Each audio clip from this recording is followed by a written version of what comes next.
Jama'a assalamu alaikum, barkanka da ziyartar wannan channel namu.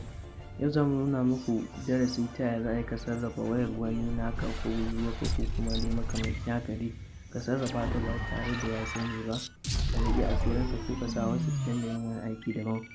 Sai ku biyo mu a cikin bidiyon domin ƙarashin shi ku ga yadda ake yin wannan aikin.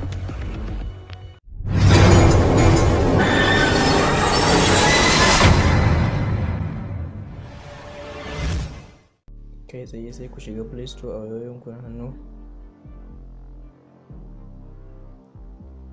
Idan ya buɗe sai ka rubuta control other phone. Yau ga shi ne ya fito, control other phone. Idan ya buɗe muku kamar haka za ku gan shi gashi anan shine mai wannan tambarin. Gashi nan control other phone and hack for prank. Dan haka yanzu muna da shi, kawai za mu buɗe shi, za mu yi open. Zai buɗe kamar haka.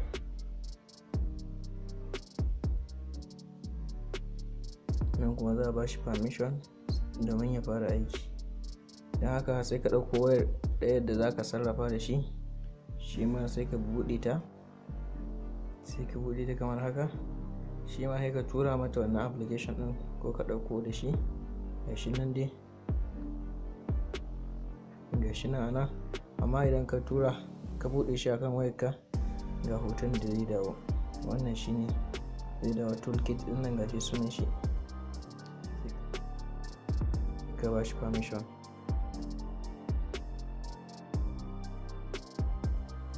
Tunda wannan wayar da kake so ka sarrafa sai ka danna mata wannan alamar idan.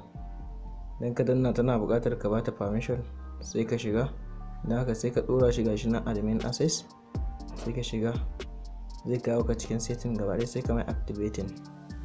Idan ka mai activating ya riga da ya zama already, ya zama admin kenan akai.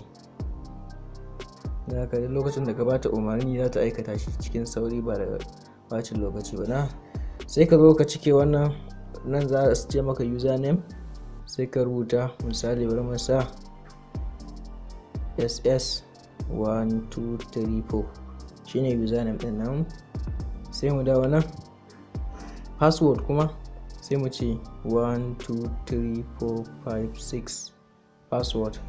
Nama sai mu ƙara cewa 123456.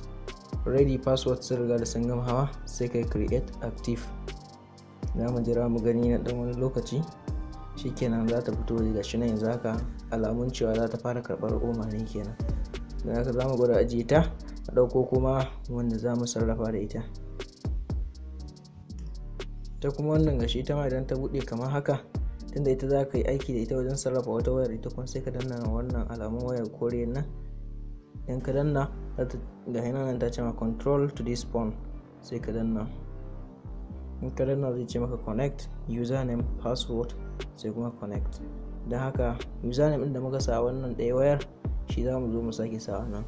Mun saka ss1234. Password kuma a can mun saka 123456. Da haka sai mu danna connect. To yanzu haka ta shirya domin ta tura sako zuwa can. Bari mu fara leƙawa mu gani yaya akwai intanet ɗin shabu yake.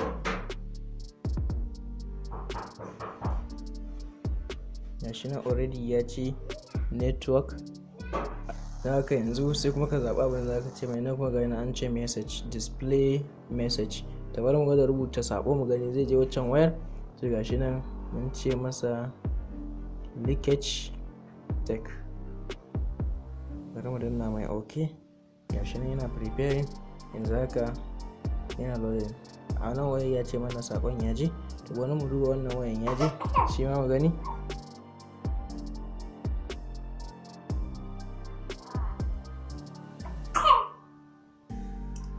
Gashi nan ya rubuta alamun cewa message ga hina Leakage tech, alamun cewa abinda muka tura ya je zuwa wayar. Dan haka yanzu mu ƙara gwada wani, sai kuma wanda aka ce display blank screen, ma'ana a rufe screen din nashi kenan. Bari mu gwada mu gani zai rufu.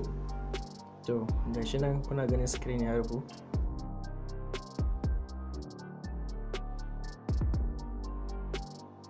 to don haka wannan shine aikinsa. Sai kuma sleep wire alarm, bari mu ga.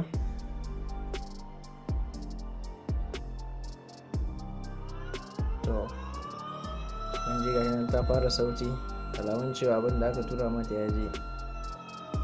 To nan kuwa shine tsayarwa, stop wire alarm.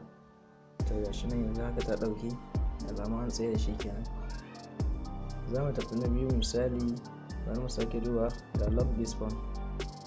To gashi nan mun saka ta a key ta ɗauki, sai an sake buɗe ta.